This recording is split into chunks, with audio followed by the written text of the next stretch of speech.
Hi guys, JT here, and today I'm bringing you some information on Fanatical's Intrigue Bundle of September 2023. To help you answer the question, should you buy it? If you would like to know more about game bundles, so feel free to like this video and subscribe to the channel. It really helps the channel out.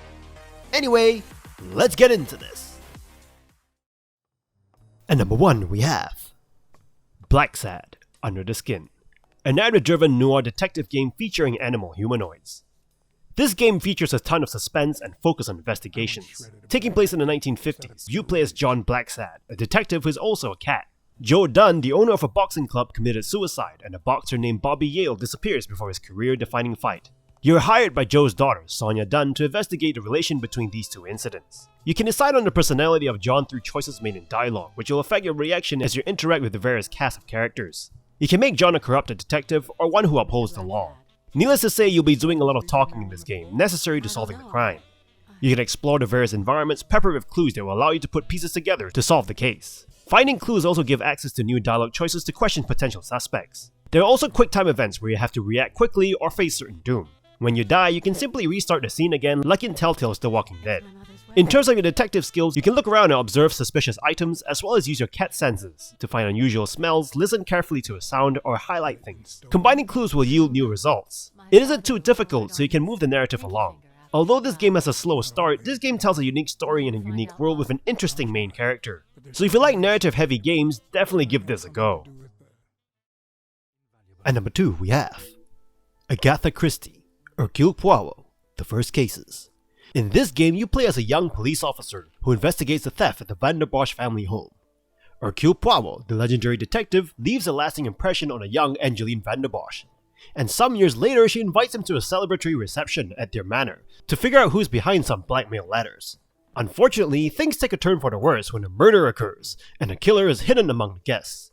You must collect evidence and combine information to light your path to the truth. The gameplay loop is based on the creation and completion of mind maps. After investigating rooms and interrogating suspects, you collect your truths into nodes and work on connecting two pieces of data to form another piece of information until you have enough information to answer your question. The game plays out more as a visual novel than a typical adventure game, and is suitable for players who are more interested in the story and simple logic puzzles. While the game's story is enjoyable, the characters' roles and designs are underutilized and feel quite predictable. Despite the missed opportunity, the twists and turns that determine the course of the case are paced well and keep players engaged. Overall, Agatha Christie, Hercule Poirot, The First Cases is a good game that captures the thrill of mystery solving to varying degrees of success. And number 3 we have Syberia III, the third entry into the Syberia Games series. If you bought this game when it was first released, it would have been 13 years since the last release of the second game. Syberia III doesn't provide any recap, so you'll have to figure out what's happening on your own. The story follows Kate Walker, who embarks on an aimless journey to help the Yokel, a group of diminutive nomads migrating with their snow ostriches. She's also running her law firm and a private investigator, which adds to the confusing mess of a story. Along the way, she meets an array of trite characters, including evil hypnotists, a curmudgeonly inventor, a drunk ship captain, and a whole race of noble savages. The writing exacerbates the problem, as the dialogue is full of bizarre word choices, appalling delivery, and occasionally even wrong information.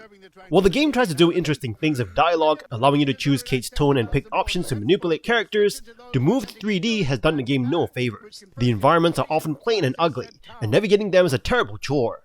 Even the puzzles, which involve satisfyingly mechanical and mostly logical conundrums, suffer from notable problems and bugs. Overall, Syberia III feels creaky, dated, and surprisingly rushed. And number 4 we have Murder Mystery Machine, a game that lets you play as police rookie Cass, who works with burnt-out detective Nate to investigate crime scenes and solve murders. The game has 8 cases, each with 5 locations to investigate, and an overarching story that ties them all together. As you progress through the cases, you'll uncover clues and connect them to help you solve the case. The game presents every location in an isometric view, and you can rotate it to look for hidden clues. When you find a clue, it appears as a node on your working board, and you can switch to it at any point.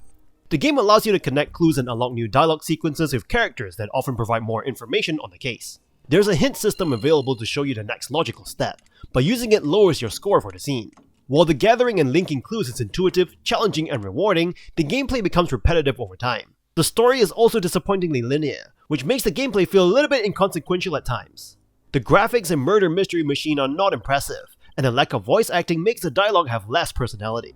However, the game's interesting interconnected storyline and the nifty clue-filled isometric locations are likely enough to keep you interested. Overall, Murder Mystery Machine is a solid whodunit game that puts you in charge of solving interconnected cases, but it could have been a great one if it had branching paths and higher stakes. And number 5 we have Agatha Christie, The ABC Murders. In The ABC Murders, a video game adaptation of Agatha Christie's short story, you once again take on the role of Inspector Hercule Poirot to solve a series of murders. The game begins with Poirot receiving a letter that taunts him about a murder that is going to happen soon. A shopkeeper is subsequently murdered, with an ABC railway guide left open to the relevant section at the crime scene.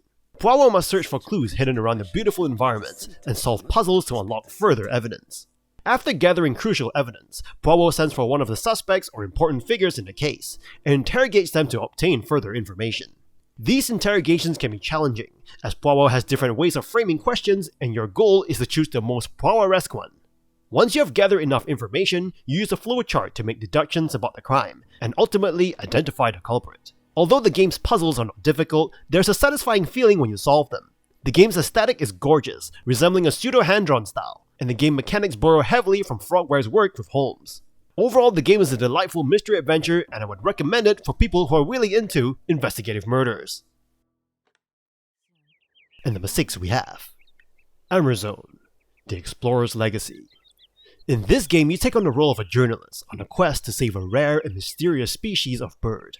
This unique adventure game combines traditional puzzle mechanics with a fresh goal not typically found in video games.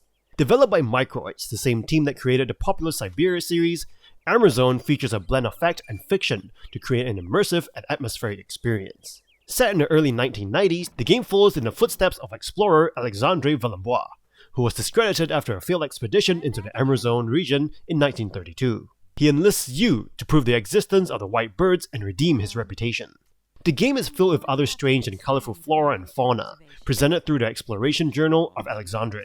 As you explore the unique location of the Amerzone, you'll encounter individual screens that you can interact with and collect items from. These items can be used to unlock new content for your story path, or to keep the hydrofloat vehicle operational, which is your primary means of travel. Puzzle aspects are a major part of the game, with a focus on item collecting and environmental puzzles. Overall, Amerzone, The Explorer's Legacy offers an interesting story and plot, great character development, and plenty of puzzle variety. Its blend of real and imagined elements, along with its connections to the Syberia franchise, make it a classic adventure game that is worth exploring. And number 7 we have Syberia, the first entry into the Syberia series of point-and-click adventure games. The game follows the story of Kate Walker, a lawyer sent to Valladolid to oversee the transfer of an automaton toy factory. The game starts off a bit slow, but the story becomes more intriguing as Kate discovers an heir who has gone missing, and sets out to find him. Along the way, she must solve puzzles, help various characters, and escape danger. The gameplay is classic point-and-click, with beautiful scenes to explore and items to collect. The puzzles are challenging and satisfying to solve, although some require backtracking, which can be tedious. The visuals are impressive for the time, and the music is especially noteworthy, with melancholy strings and masterful scores that enhances the game's old-world charm. However, one downside to the modern digital versions of Syberia is that it crashes in higher resolution, which can be frustrating for players. Overall, Syberia is a timeless masterpiece and a genre-defining game that any fan of the adventure, puzzle genre, or story-driven games should consider playing. If you're a fan of point-and-click adventure games, Syberia is definitely worth checking out. And number 8 we have Syberia II, a point-and-click adventure game.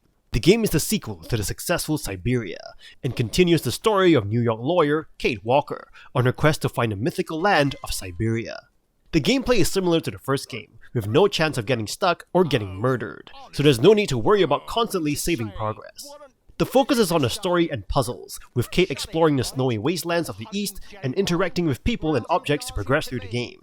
The puzzles in Syberia II are a good mix of logical and complicated challenges, with the balance being just right so they don't become too difficult to solve. However, there are some areas that require unnecessary backtracking, which can slow down the pace of the game.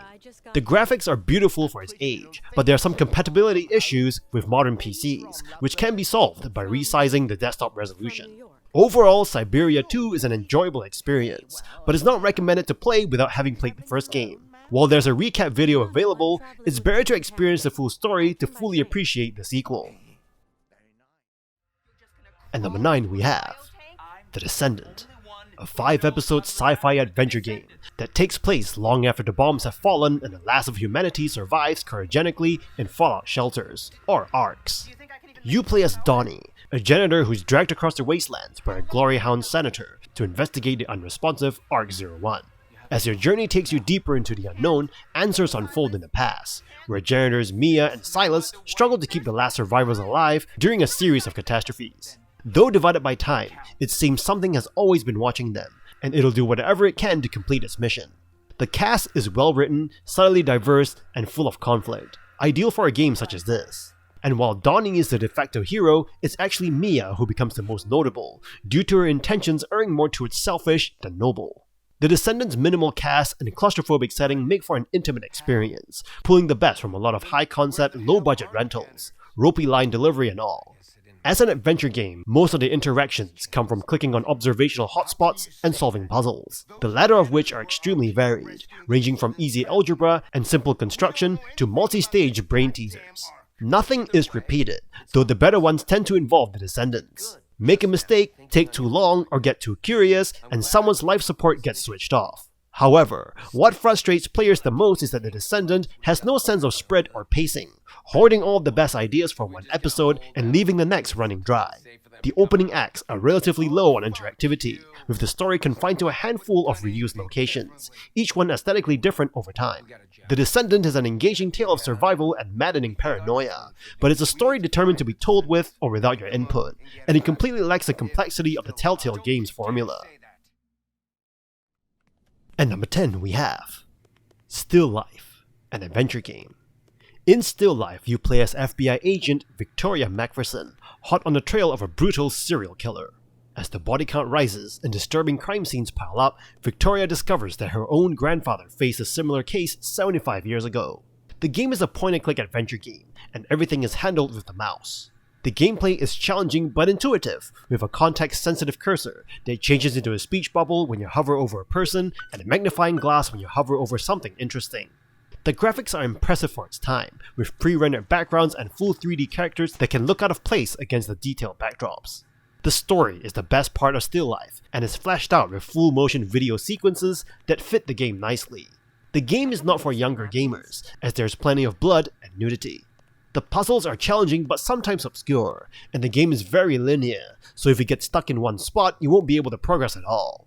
The audio is decent, with good voiceovers and suitable music that adds to the creepy atmosphere.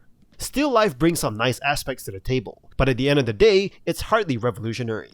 The game is not very long, with only 7 chapters, and the ending doesn't tie up all of the loose ends. Despite its flaws, Still Life is a fun game, and there's definitely room for the sequel, which we'll talk about next, to iron out the kinks.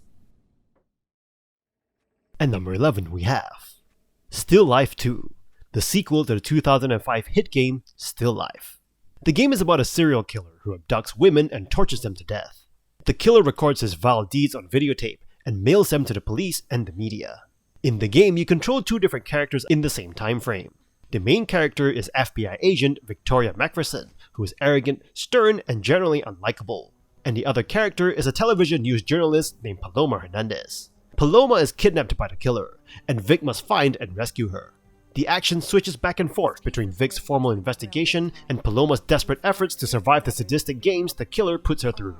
The game takes place in a dilapidated old house deep in the woods, which is heavily fortified and effectively cut off from the rest of the world. Most of the story is presented in drab and grey rooms, much like a prison or military bunker. The outdoor scenery is very detailed and quite realistic, but the lavish areas from the first game are missed. The audio visuals are quite nice, and the characters are well designed and move fluidly, but there are several gameplay elements that may be off-putting to some adventure gamers. For instance, there are many time sequences that force the player to reload the game after each failure. Also, there are many ways to die in the game, so frequent saving is advisable to avoid having to replay large segments of the game. Overall, most of the puzzles are logical and fun, especially those involving Vic's field kit. The game has a few technical glitches, and some of the puzzles can be challenging to solve. The inventory system is a pain. Vic and Paloma can only carry a few items at a time, and they must store unused items in lockers and cabinets. But if you're into point-and-click adventure games, this game will be a treat. And that's all for this bundle. This bundle is actually pretty awesome if you're a classic adventure game fan. Even though quite a few of them are older games, a good story is never one to age. Anyway, don't forget to like and subscribe for more bundle content, and I look forward to connecting with you in the upcoming video.